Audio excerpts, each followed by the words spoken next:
મેળવીએ।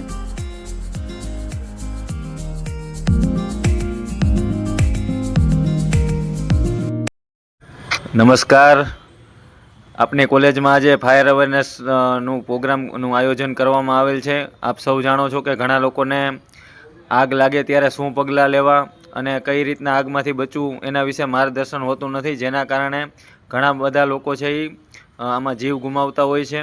તો આજે આપણે બેઝિક અમુક એવી વસ્તુ શીખશું જે ફાયરના બેઝિક ઇક્વિપમેન્ટ છે એમના વિશે થોડુંક જ્ઞાન લેશું કે જેથી કરીને કોઈ પણ નાનો આગનો બનાવ બને ત્યારે પણ આપણે જે નાની નાની વાતો છે આજે શીખી લઈએ કે જે ભવિષ્યમાં ક્યારેય કામ લાગે અને જે નાનું એક્સિડન્ટ હોય એ મોટું સ્વરૂપ ધારણ ના કરે।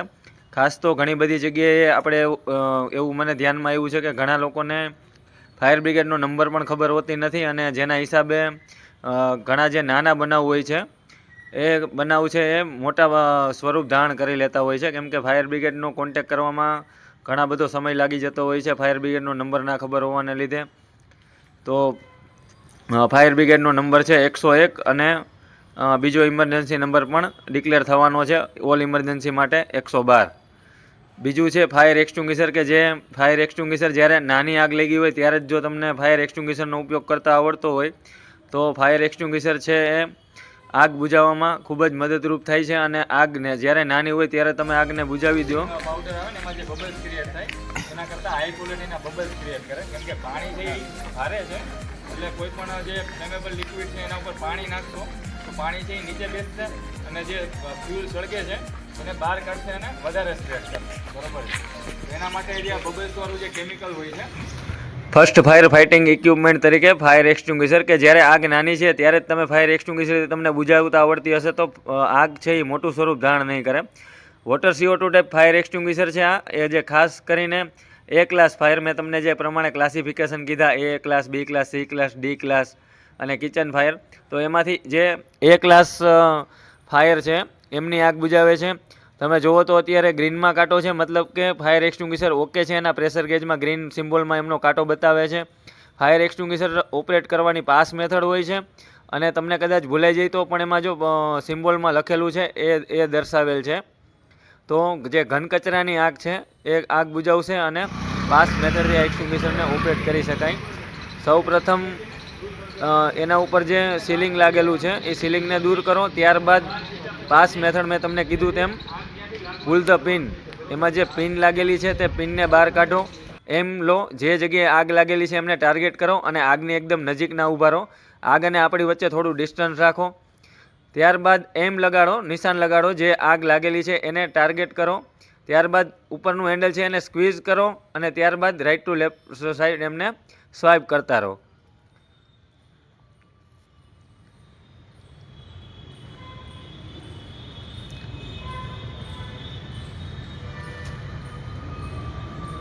ત્યારબાદ બીજું એક્સટિંગ્વિશર છે આ તમે જે જોઈ રહ્યા છો તે CO2 ટાઈપ ફાયર એક્સટિંગ્વિશર છે। એમની અંદર કાર્બન ડાયોક્સાઇડ ગેસ ભરવામાં આવે છે, ખાસ કરીને ઇલેક્ટ્રિક શોર્ટ સર્કિટની આગમાં ઉપયોગ કરવામાં આવે છે અને પેટ્રોકેમિકલ્સ અને ગેસની આગમાં પણ ઉપયોગ થાય છે। આ એક્સટિંગ્વિશર ઓપરેટ કરતી વખતે એ ખાસ ધ્યાન રાખવું કે મેં જે જગ્યાએ પકડેલ છે એમની જે જગ્યાએ ગ્રીપ આપેલી છે એ જ જગ્યાએ પકડવું, બીજી કોઈ જગ્યાએ પકડવું નહીં। એમની પિન ઉપરની બાજુએ આપેલી છે, પિનને ઉપરની બાજુએ ખેંચો અને વાલને એન્ટી ક્લોકવાઇઝ એટલે આપણે કોઈ પણ નળ કે એ રીતના ખોલતા હોય એ રીતે એમને ખોલતા રહેવાનું અને એક્સટિંગ્વિશરને જમીન ઉપર રાખીને ઓપરેટ કરવાનું।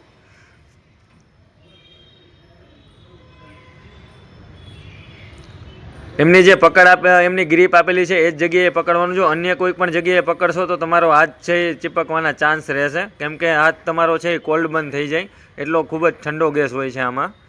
એમાં સિમ્બોલમાં બતાવેલું છે B ક્લાસ, C ક્લાસ અને ઇલેક્ટ્રિક શોર્ટ સર્કિટની ફાયર। A ક્લાસમાં આ એક્સટિંગ્વિશરનો ઉપયોગ નહીં કરીએ। એમાં બ્લેક બેડ લાગેલો છે તે તેમની નિશાની છે CO2 ટાઈપ ફાયર એક્સટિંગ્વિશરની। ત્યારબાદ આ એક્સટિંગ્વિશર છે જેમને ABC ટાઈપ ફાયર એક્સટિંગ્વિશર કહેવામાં આવે છે, તેમની ઓળખ છે બ્લુ બેલ્ટ। આ એક્સટિંગ્વિશરને પણ પાસ મેથડથી આપણે ઓપરેટ કરશું।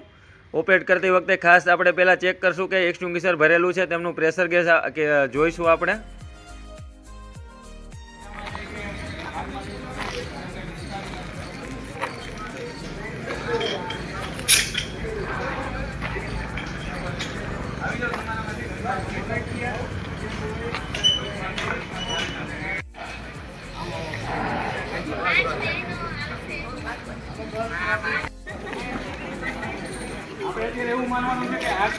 વાળ પાસે લાગેલું છે, બરોબર છે, આપણો ટાર્ગેટ એ છે.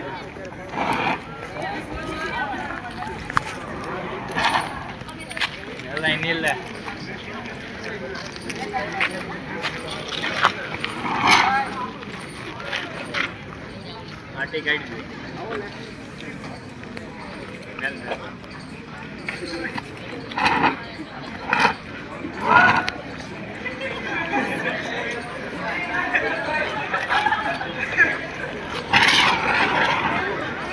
આગળ આગળ આગળ આપણે જે જગ્યાએ પાવડર નાખવો છે એક ટાર્ગેટ.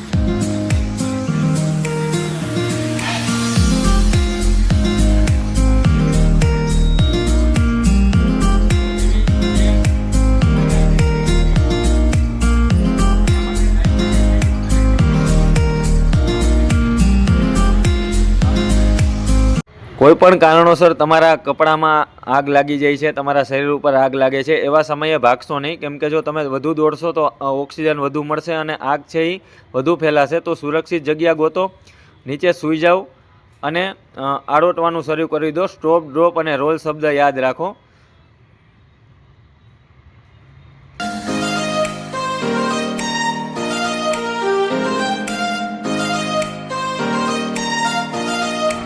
જેવી રીતના તમને વિડીયોમાં બતાવવામાં આવે છે એવી રીતે તમે આડોટતા રહેશો તો તમારી જે શરીર ઉપર કે કપડા ઉપર જે આગ લાગેલી છે તે બુઝાઈ જશે. તો એના માટે શબ્દ યાદ રાખો: સ્ટોપ, ડ્રોપ અને રોલ. કોઈ એવી જગ્યાએ તમે ફસાઈ ગયા છો કે તમને બહાર નીકળવું દેખાતું નથી, તો એવી જગ્યાએ ક્રાઉલિંગ કરીને અથવા તો નીચે બેસીને પણ બહાર નીકળી શકાય. ધુમાડો ગરમ હોય છે, હંમેશા ઉપરની બાજુ ઉડતો હોય છે. નીચેનું સરફેસ, નીચેનું વિઝન છે એ તમને ઉપરની બાજુ કરતાં નીચેની બાજુ ક્લિયર દેખાય છે હંમેશા.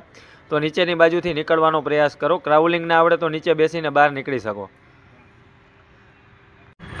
તમારા બિલ્ડિંગમાં જે ફાયર સિસ્ટમ લાગેલી છે, હાઇડ્રન્ટ સિસ્ટમ લાગેલી છે, રાઇઝર સિસ્ટમ લાગેલી છે, ફાયર અલાર્મ લાગેલો છે, હોઝરી લાગેલી છે, એનો કઈ રીતના ઉપયોગ કરવો તેની માહિતી મેળવીએ. સૌપ્રથમ તમારો જે ફાયર પંપ છે એમને ચાલુ કરો.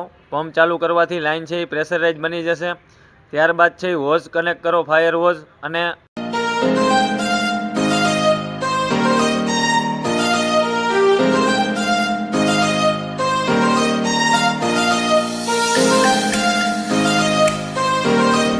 ફાયર પંપ ચાલુ કર્યા પછી ફાયર હોઝરીલનો તમે પ્રાથમિક જે શરૂઆતની આગ છે એને બુઝાવવા માટે તમે ફાયર હોઝરીલનો ઉપયોગ કરી શકો. મેઇન વાલ ખોલ્યા બાદ જે નોઝલ પાસેનો વાલ છે તેને ચાલુ કરો, જેથી કરીને જે નાની આગ છે એને બુઝાવી શકો. ફાયર એક્સટિંગ્વિશર અને હોઝરીલ એ બંને ફર્સ્ટ ફાયર ફાઇટિંગ ઇક્વિપમેન્ટ તરીકે ઓળખવામાં આવે છે.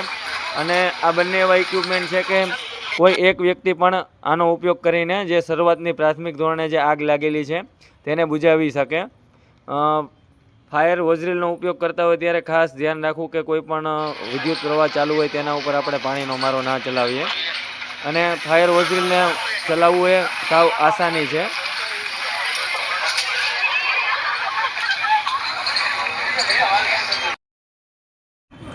જો આગ વધુ પ્રમાણમાં લાગી છે અને જો આપણી પાસે ફાયર રાઇઝર સિસ્ટમ અથવા તો ડેન્ચર સિસ્ટમ જે હાઇડ્રન્ટ લાઇનની સુવિધા છે, તો તેમાં જ ડિલિવરી હોઝ કનેક્ટ કરી અને આગળ નોઝલનો ભાગ લગાવી અને પાણીને દૂર સુધી ફેંકી શકાય એના માટે પણ તમે ઉપયોગ કરી શકો. રેનિંગ વાલમાં ડિલિવરી હોઝને કનેક્ટ કરો, આગળના ભાગે નોઝલને લગાડો અને ત્યારબાદ નોઝલ પકડનાર તે સૂચના આપશે, જેથી કરીને ધીમે ધીમે જે ફાયર હાઇડ્રન્ટનો વાલ છે એ ધીમે ધીમે ખોલતા રહો. અને જેવી રીતે પાણીની જરૂરિયાત ઊભી થાય તે રીતે વાલને ખોલતા રહો અને ફાયર ફાઇટિંગ કરી શકો છો. પણ ફાયર ફાઇટિંગ કરતી વખતે ખાસ ધ્યાન રાખો કે કોઈ પણ વિદ્યુત પ્રવાહ ચાલુ ના હોય અને તેના ઉપર આપણે પાણીનો છંટકાવ ના કરીએ, તે ખાસ કાળજી રાખો.